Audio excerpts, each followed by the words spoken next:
So we will start with chapter 10. Our discussion topics in this chapter are assignment of life assurance policy. Then we will talk about the nomination of life assurance policy and what is the importance of nomination. We will talk about the surrender of a life assurance policy, means when the policy can be surrendered, and what is the value that is received by the life assured or the policy holder. We will also talk about what are the options available for the liquidity of life assurance policy to the life assured. One of them is a loan against life assurance policies. Now these loan we will be talking about is the loan given against the policy by the life assurance company, the insurer.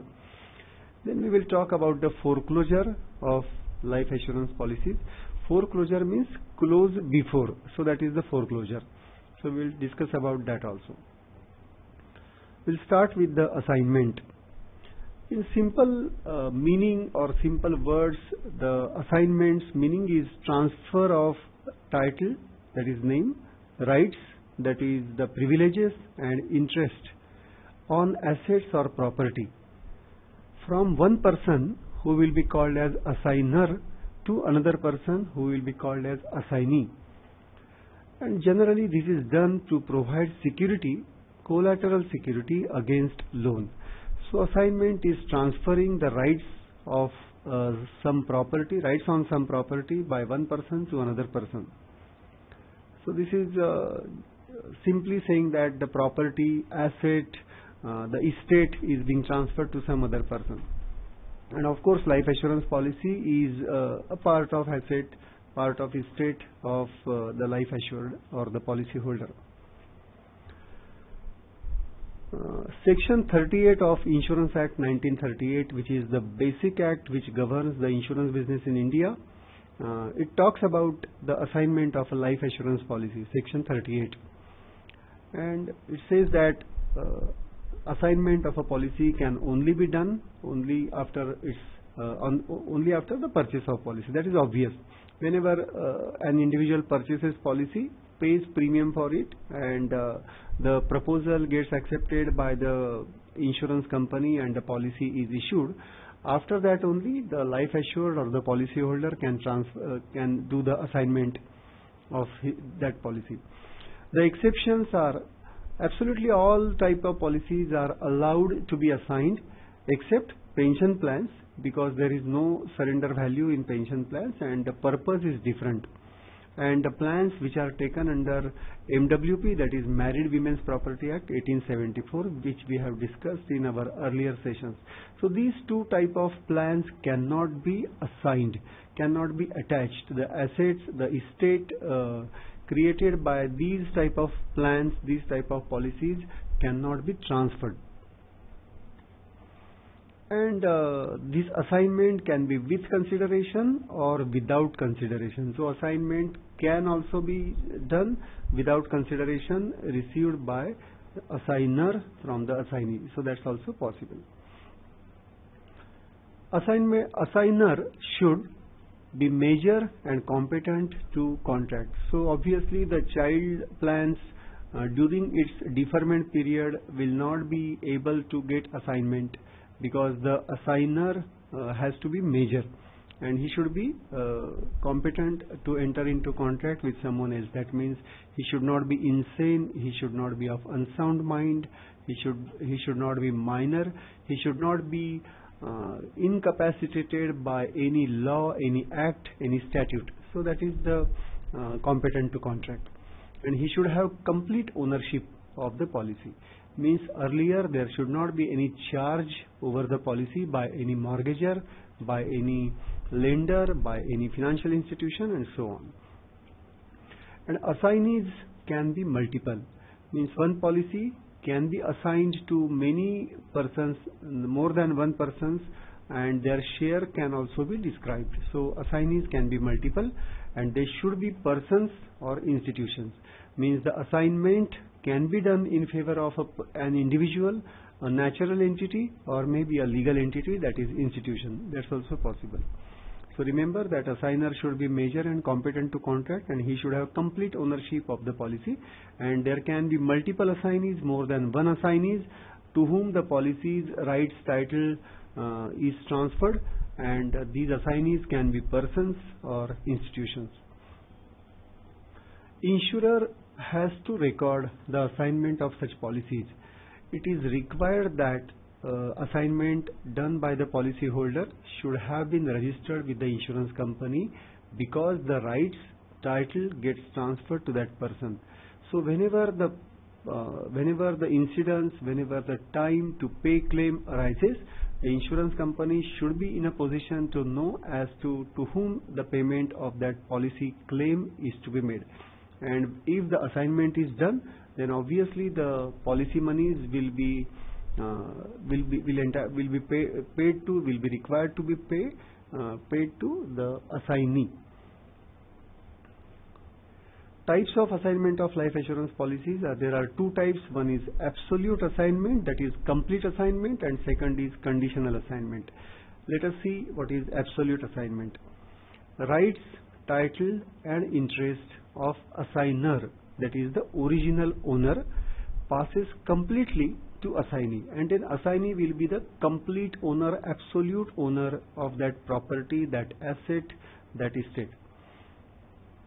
And generally this is done for valuable consideration, obviously, absolute assignment. Without consideration, generally the policyholders may not wish to do the assignment in absolute terms. Policy vests in assignee absolutely, completely, unconditionally, and forms part of assignee's estate on assignee's death. So this is very important. Once an assignment is done, and that too absolute assignment, the original owner loses every right and title and interest on that policy, and that becomes the property of the assignee, and on that assignee's death, that policy becomes the part of his or her estate. Second type of assignment is the conditional assignment, and as the name says, it indicates that rights, title and interest of assigner automatically revert back to whom? To assigner, original owner, if and when following condition is fulfilled. So some condition has to be there so that assignment remains operative. Immediately the condition is fulfilled, the condition is over, then the assignment gets cancelled, and rights, title and interest will revert back to the original owner, that is assigner. Assigner dies, the conditions are like this: when the assignment goes back or revert back, the rights revert back.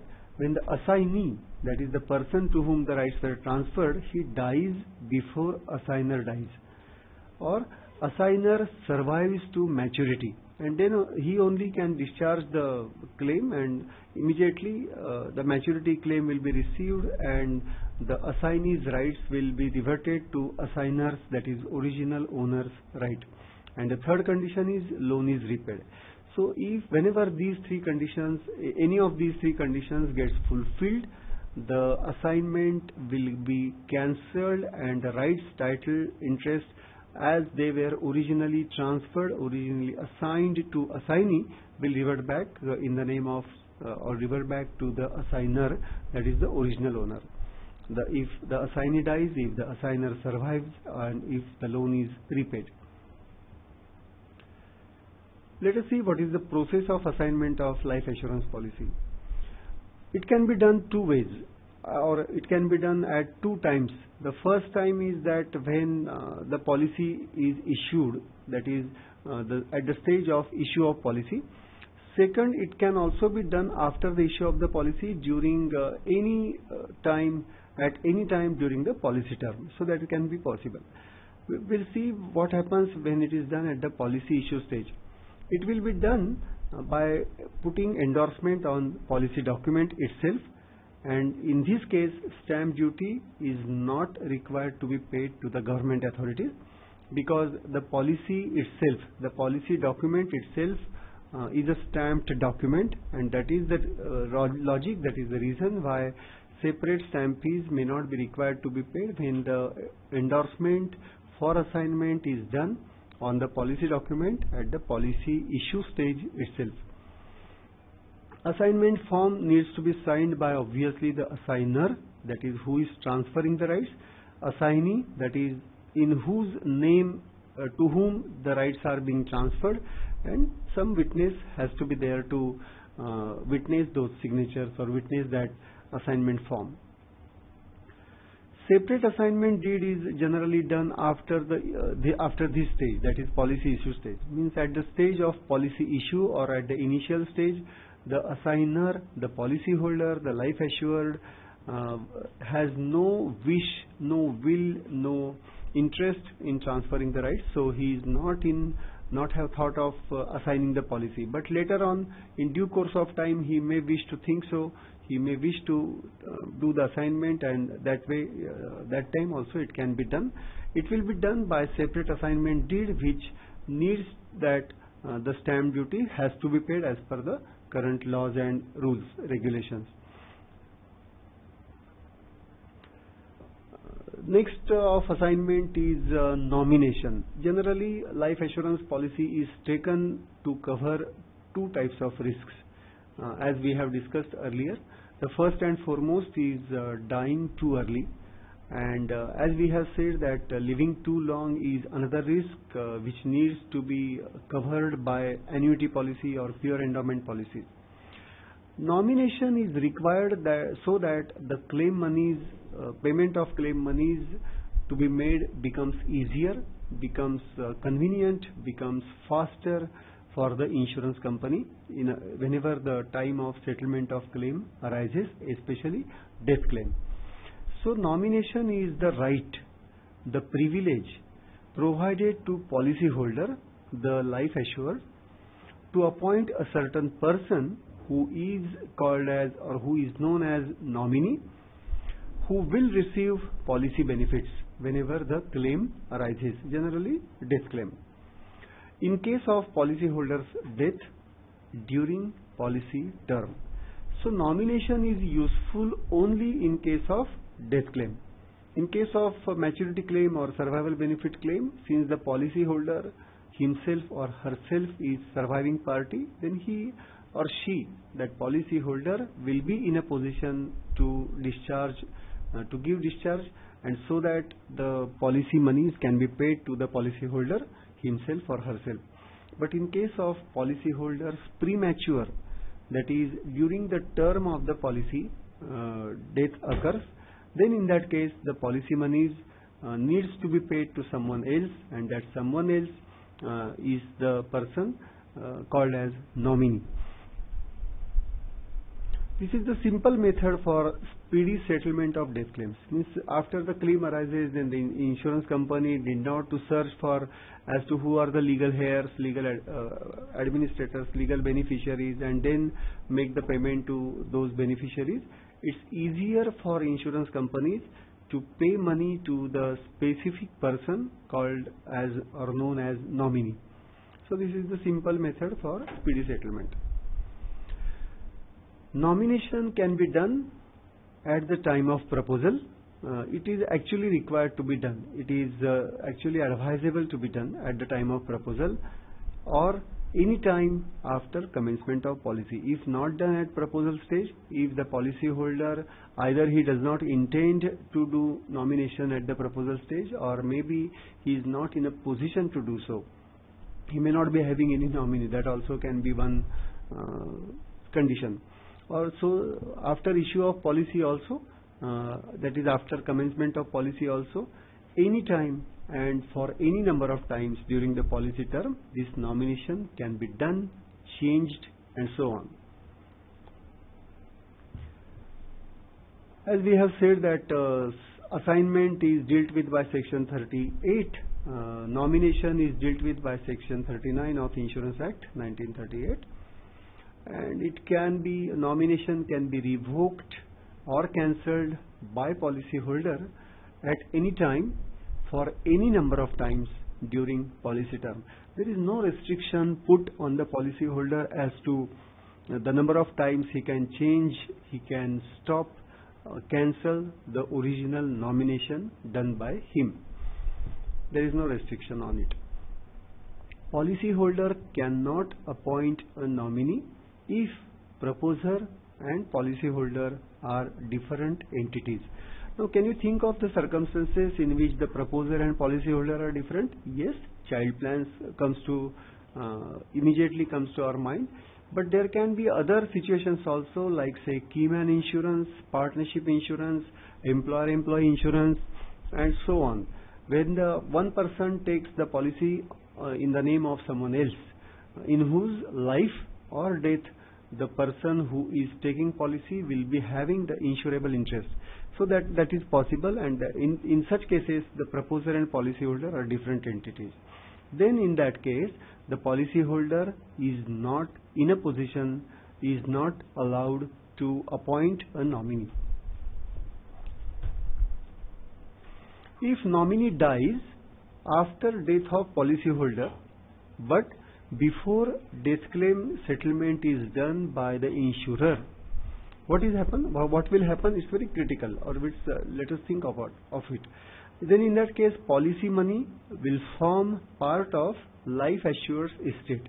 In simple terms, that nomination will be reverted back to the policyholder, to the life assured, who is not alive, he is already dead. And death claim money is to be paid to legal representatives of policyholder. Earlier he might have nominated someone else, but in due course he dies, life assured dies, and the claim monies are required to be paid to the nominee, but nominee himself or herself dies before settlement of claim, and so to whom the payment should be made of that claim? Then the insurance company decides, insurance company says that it will make payment to the legal representatives of policyholder and not the nominee. This is the point to be noted. If maturity claims money are payable in installments, that is typically called as settlement options. Settlement option says that instead of receiving the policy money in one go, in one lump sum, in single mode, the policyholder has the option to receive that money, that lump sum amount, that big amount, in series of yearly installments. That is called a settlement option. Generally, the insurance company will also allow interest on these installments, considering the time value of money. Instead of remitting complete some amount to the person, the insurance company will be spreading it, will be paying it through installments, and so it will consider the time value of money and may pay the additional interest on these installments, and because since they are the policy monies, they will be tax free. If nominee is a minor, and as we have said that a minor cannot enter into a contract by the law, that is one thing. Minor also cannot give discharge for the payment, and what will happen then? But the nomination is done maybe in case in the name of son or daughter or the person who is not major, not 18 years of age. Then what will happen is this: life assured has to appoint a certain entity, which can be individual or legal entity, natural entity or legal entity. This person, this entity is called as appointee, who signs the document. Document means proposal document or maybe nomination document, if any there, and confirms to consent to fulfill duties of appointee. Now, what is the duty of appointee? Since the nominee is a minor, he is not in a position to discharge that payment, the appointee will act on behalf of nominee and will help the nominee to receive the claim money. So that is about the appointee.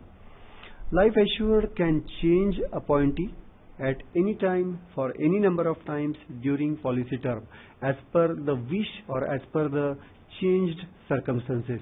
The life assured can change or cancel nomination and appointee as well.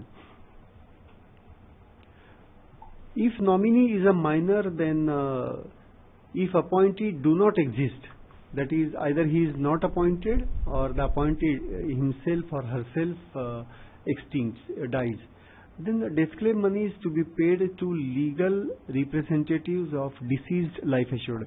As we have said that the nomination, even if the nomination is done and the person survives, it is to be paid to the life assured. That is obvious. If the nominee is minor and appointment of appointee is not done by life assured earlier, then the policy monies will be the right of legal representatives of deceased life assured and not the nominee. Appointee has no role once the minor becomes major. Means the nominee was minor when the nomination was done, and in the due course the nominee becomes major. So in that case the appointee will have absolutely no role to play in discharge of payment. Then let us talk about the surrender of policy. In simple terms, what is meant by surrender is to succumb. Succumb to what? To succumb to the obligation to pay premium, and that is the surrender of policy. Not only this, policyholder says that he is not willing, he does not wish to continue to pay premiums any further. But at the same time, he says that he wishes to receive back, to get back the policy value. Policy value, whatever the value of the policy is there in the books of accounts, the policyholder should be able to get it, and the account has to be closed in toto. So that is the surrender of policy. So in simple terms, surrender is the premature withdrawal by policyholder. That means the policyholder wishes to discontinue the payment of premiums under the policy during the term of the policy. He will not wait till the end of the policy term, that is the date of maturity. Surrender value or cash value paid to policyholder is generally percentage of premiums paid or percentage of paid up value. Remember, it is some percentage, that means it is not 100%, obviously. It is some percentage of premiums paid or some percentage of paid up value. And as the policy term is higher, the surrender value will be lower. This is for obvious reasons, because in case of long-term policy, it takes time to recover the premium. Since the term is more, the premiums will be lesser, so the accumulation will be lesser because the expenses are more, and so surrender value will also be lower in case of higher policy term. As the experiment increases and go on, then this surrender value will also increase. Now let us talk about the loan against a life assurance policy. Many benefits are talked about in case of what are the benefits of taking life assurance policy. And the most important is the liquidity. Whenever you want to have money, you can have it from your life assurance policy. The first and foremost is that life assurance policy becomes your asset. It's a part of your estate. It's your property. And so you can do with that property and get money, liquid money. So loan against a policy, what happens is policyholder requests for a loan and offers life assurance policy as collateral security. Because what is the face value of the policy? The sum assured. Okay. And so he will offer that life assurance policy as collateral security, and he will request for a loan. Loan amount depend upon total surrender value. Now, total surrender value means if the policy holder has submitted more than one policy, then the question arises as to what is the total surrender value of all those policies and how much maximum loan can be paid to the person. Loan offered is limited to a certain percentage of surrender value. This is again a point to be noted. Again, the very good point to be noted that loan offered will always be limited to certain percentage of surrender value. This is though looks conservative from the insurance company's point of view, but it is useful. And how much surrender value, how much loan is paid to the policyholder against the life assurance policy is, if the policy is in force, then 90% of surrender value is to be paid to the policyholder, And if it is a paid up policy means where the policy holder has already stopped paying premium, and because of it the sum assured is reduced proportionately, that is called as the paid up policy. And in case of paid up policy, what is the loan amount available under that policy is 85%, 5% lesser than in force policy, 85% of surrender value. Loan can be repaid, has to be and can be repaid during policy term. Anytime whenever the policyholder wishes, whenever the policyholder affords to pay or repay the loan, he can do it so. Minimum loan period is 6 months. Now what this indicates, or what is the meaning of this, what is the interpretation of this for life assurance, life assures? Let us see. If policyholder repays loan within 6 months of date of loan, this can also happen. Earlier the policyholder might have applied for loan and he had taken the loan from the company, and then later on there is no need to keep the loan, and so the policyholder may wish to repay it before expiry of 6 months. So that can happen. But what the insurance company will do is, it will charge interest on loan for minimum loan period of 6 months. So it is never advisable to repay the policy loan before 6 months, because neither you are using money, neither you are using money, and you are required to pay interest. What happens if policy matures within 6 months, which is the minimum loan period of date of loan? Then the interest on loan is charged up to date of maturity, starting from date of approval of loan. So in case of maturity, the condition of minimum loan period does not remain there. What happens if the policyholder dies within 6 months of date of loan? This may also can happen. In that case, the interest on loan is charged up to date of death. So this is important. In case of the policyholder is survived, the policy has not matured, the policyholder has not died, then in that case it is different. So repayment of loan and this minimum loan period is not insisted upon in case of maturity or death of policyholder, maturity of policy or death of policyholder within 6 months of taking loan. Interest on loan is payable half yearly on the premium due dates. Means due date of payment of loan installment, maybe loan interest, interest on loan, or maybe the principal loan amount. It has to coincide with the due dates of the original policy. Let us take the example. Suppose somebody has taken a policy dated say 28th, say today's date, that is 23rd of October 2013, and suppose say after 2 months and some odd days, maybe on 28th of December 2013, the policyholder applies for loan and gets it. When he is required to pay interest is on every October, 24th October and every 24th April.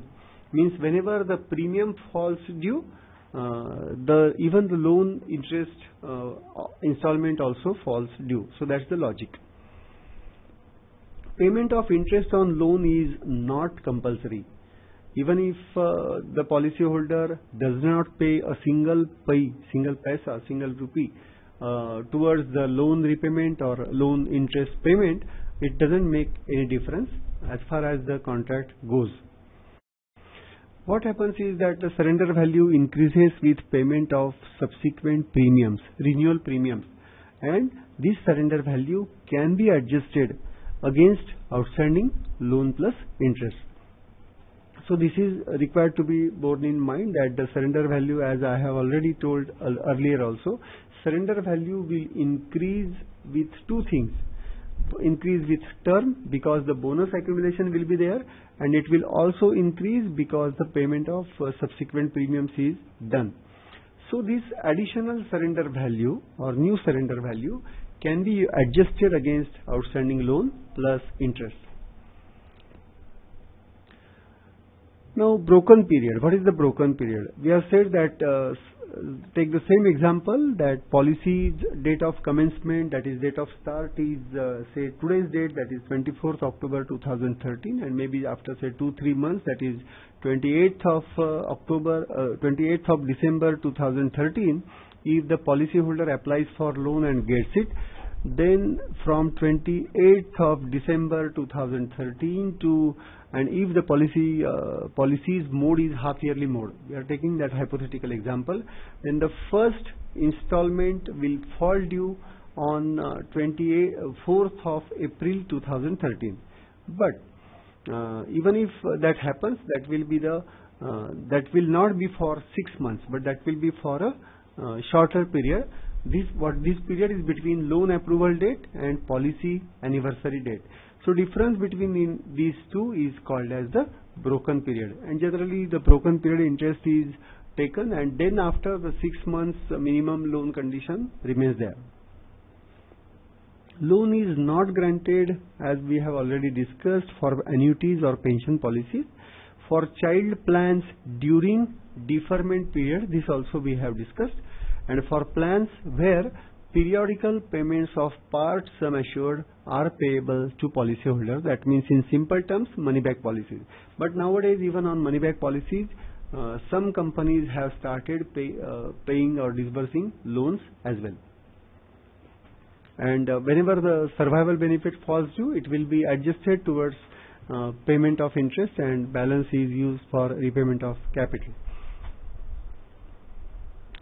Now let us say what is the foreclosure of a life assurance policy. The name itself says that closing before is foreclosure.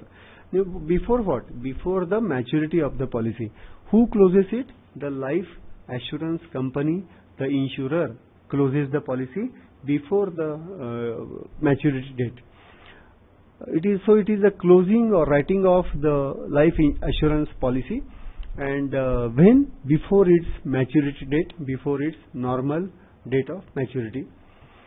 And it is cancelled, it is closed, it is written off by the person insurer. And where loan is paid to policyholder, means this is also the condition, and where premium and interest on loan, means premium whenever it is falling due, as well as the loan interest amount or loan installment is falling due, both of them are not being paid by the policyholder, and where surrender value of policy is likely to be lesser than outstanding loan plus interest. So this can happen, that the surrender value of policy is likely to be less than outstanding loan plus interest, because the policyholder is not paying premium, so that it will be accumulated and his value, policy value, will increase. So there is no chance. Second is that the premium and interest both are not paid, so the surrender value will not increase. At the same time, the policyholder is also not paying the loan interest, so that also will get accumulated and compounded. So that will also increase. He is obviously not paying the loan, principal loan also, repaying the principal loan also. So that surrender value, even if it has been increased than the earlier one, it will be lesser. It is likely to be lesser than outstanding loan plus interest. Insurer informs policyholders to pay. So which policies will be foreclosed? As per the last slide, it says that those policies will be foreclosed. First is on which the loan is taken. Second is when the policyholder is not paying the premium as well as not paying the installment of loan interest, and when the surrender value is likely to be lesser than outstanding loan plus interest. So in this case, foreclosure can be done. What happens is that whenever the company, the insurer, takes decision to foreclose the policy, takes decision to write off the policy, takes decision to cancel the policy, firstly it will inform its decision of foreclosure to the life assured, to the policyholder, and asks that policyholder to pay outstanding loan plus interest and avoid this foreclosure action. In case of continued default by policyholder, policy is surrendered by insurer, and whatever the surrender proceeds are there, they will be utilized for repayment of outstanding loan plus interest. And balance surrender value, whatever is left out, will be payable to policyholders. As soon as the foreclosure is done, that is the closing before maturity by the insurance company, that is foreclosure, what happens is the balance surrender nomination which has been done earlier will get cancelled automatically.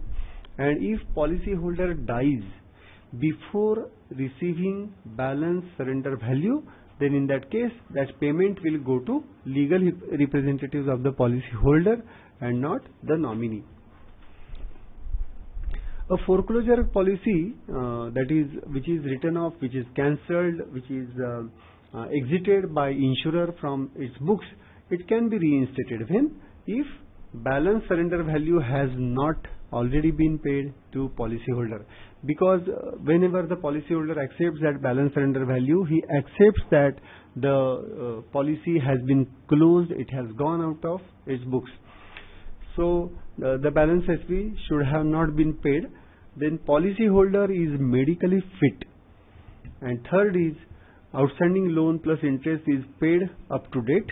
And next is if balance surrender value has already been paid to policyholder earlier, foreclosed policy cannot be reinstated because policyholder is assumed to have accepted foreclosure action, and any further request to reinstate this policy, it raises the doubt of moral hazard and so the adverse selection or selection against the insurer. Let us summarize what we have seen in this chapter of assignment, nomination and surrender of policy. We have seen that assignment is a process of transferring the right, title and interest on assets or property from one person who will be called as assigner to another person who will be called as assignee. Nomination is the right provided to the policyholder to appoint a certain person in case of death of life assured during the policy term. So nomination, as we have said, that it is the simplest way to speed up the claim process. So nomination is the right given to the policyholder. Then surrender of the policy is the action to exit initiated by the policyholder who says that I do not wish to continue paying premiums, but at the same time I want the cash value or surrender value immediately back. Surrender value is the amount payable to the policyholder once the insurance policy is surrendered. So that is called as the surrender value. We have seen in our last session that section 113 of Insurance Act 1938 talks about the minimum surrender value or guaranteed surrender value. So this guaranteed surrender value is 30% of all premiums paid minus first year's premium minus any extra premium you have paid. So 30% of that is legally statutorily payable by the insurance company, but actually the companies will pay much more than guaranteed surrender value. When loan is taken by a policy holder, the policy gets assigned absolutely to the insurer because that estate, that property becomes the property of the person. So the insurer. Because the loan it is offered as the collateral.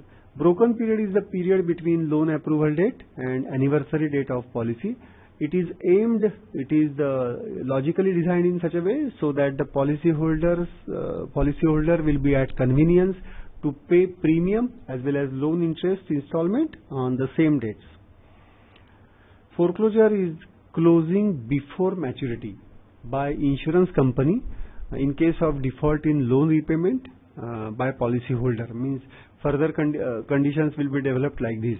The policyholder is not repaying the loan, he making the default in loan repayment, that is either he is not paying interest or he is also not repaying the loan amount. Then the foreclosure action can be taken when the surrender value will likely to be lesser than the total amount of outstanding loan plus interest. So that's all about chapter 10, that is assignment, nomination and surrender and foreclosure of policy. Some of the questions are there. One question is whether the loan can be taken on decreasing term assurance policy.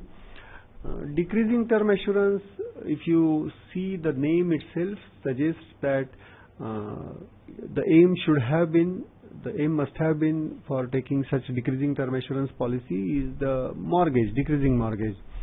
And but the basic question remains whether the policy loan, we were talking about the policy loan, and the policy loan cannot be taken on term insurance policy because because of obvious reason that the term insurance policy do not have surrender value. So that's the logic behind why the policy loan cannot be raised against term assurance policy, but term assurance policy can be assigned, can be provided as a collateral security for any loan which is taken from the financial institutions or banks and so on. So term assurance is generally useful for that. Decreasing term assurance, the cover itself gets reduced period after period in case of decreasing term assurance policy. So that can be assigned as a collateral security, that can be offered as a collateral security, but policy loan is not allowed because policy loan, as we have discussed, it is generally some percentage of surrender value, that is 90% of surrender value if the policy is in force and 85% if the policy is in paid up condition. So since the term assurance do not have surrender value, it will also not possible to raise policy loan against term assurance policy. Another question is about what is the surrender value. Surrender of policy is the option to exit from the policy contract, life assurance contract, and this option is opted for by the life assured, the policy holder. Means in simple terms that policy holder wishes to discontinue with the contract. He does not wish to continue to pay further premiums, and at the same time he also wish to get back the value of that policy. So that is the surrender, and surrender value is whatever is paid to him on his decision of surrendering that policy. So that talks about the surrender policy. I think the questions are these many only today. So thank you for attending this first half of today's session. Today's will be the last session.